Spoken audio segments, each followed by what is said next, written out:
تو اس حوالے سے اللہ رب العالمین نے قرآن پاک میں ارشاد فرمایا،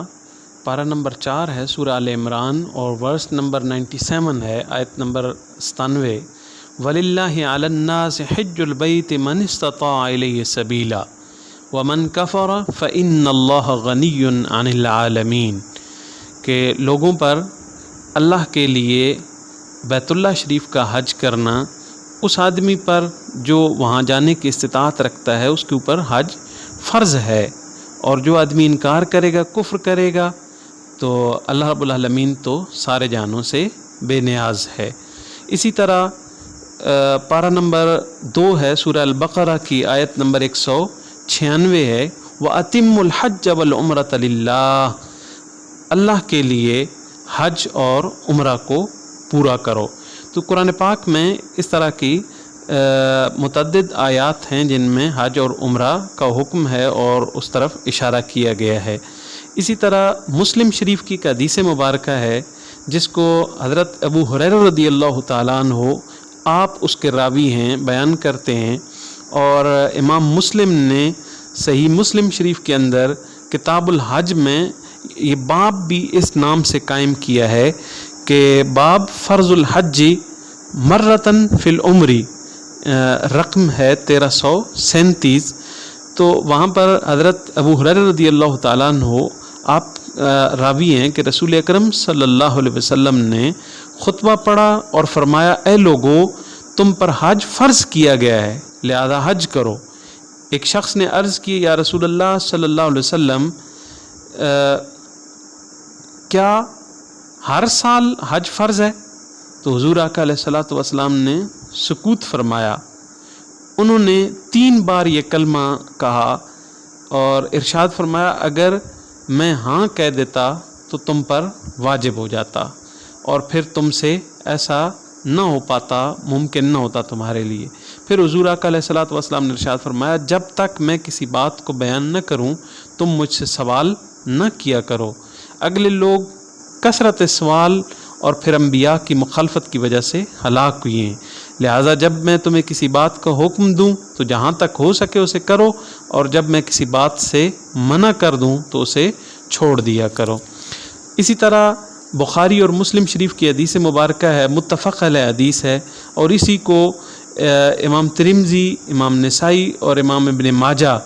سب کتب حدیث نے، محدثین نے اس کو بیان کیا ہے۔ اور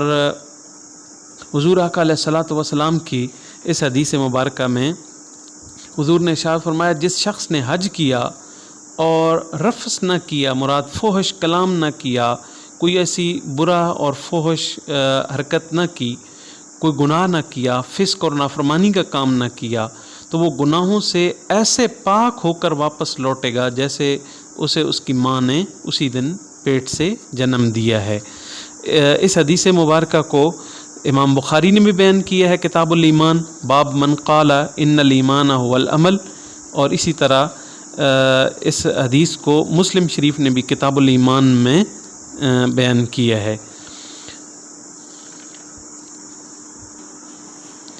حج کے ثواب کے حوالے سے ایک اور حدیث مبارکہ ہے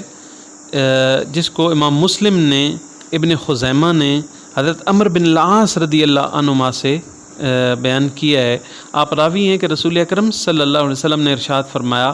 حج ان گناہوں کو دفع کر دیتا ہے جو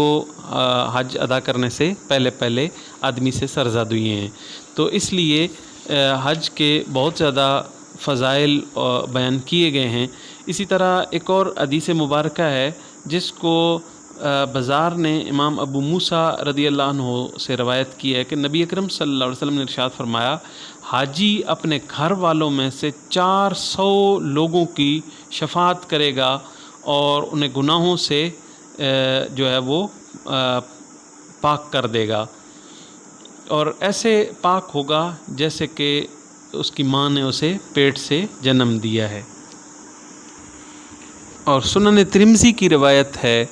جس کو حضرت عبداللہ ابن مسعود رضی اللہ تعالیٰ عنہ آپ نے بیان کیا ہے کہ حضور آقا علیہ الصلوۃ والسلام فرمایا کرتے تھے، حج اور عمرہ محتاجی اور گناہوں کو ایسے دور کر دیتا ہے جیسے بھٹی لوہے اور چاندی اور سونے کے میل کو دور کرتی ہے، اور حج مبرور کا ثواب جنت ہی ہے۔ اگر کوئی شخص حج یا عمرہ کے لیے جاتا ہے اور اس کی وفات ہو جاتی ہے تو اس حوالے سے بھی حدیث مبارکہ ہے، حضرت ابو یعلا کی حضرت ابو ہریرہ رضی اللہ تعالیٰ عنہ سے روایت کرتے ہیں کہ نبی اکرم صلی اللہ علیہ وسلم نے ارشاد فرمایا، جو حج کے لیے آدمی گھر سے نکلا اور مر گیا، قیامت تک اس کے لیے حج کرنے والوں کا ثواب لکھا جائے گا، اور جو عمرہ کے لیے نکلا اور مر گیا، اس کے لیے قیامت تک عمرہ کرنے والوں کا ثواب لکھا جاتا رہے گا، اور جو جہاد میں گیا اور رستے میں فوت ہو گیا، اس کے لیے قیامت تک غازی کا ثواب لکھا جاتا رہے گا۔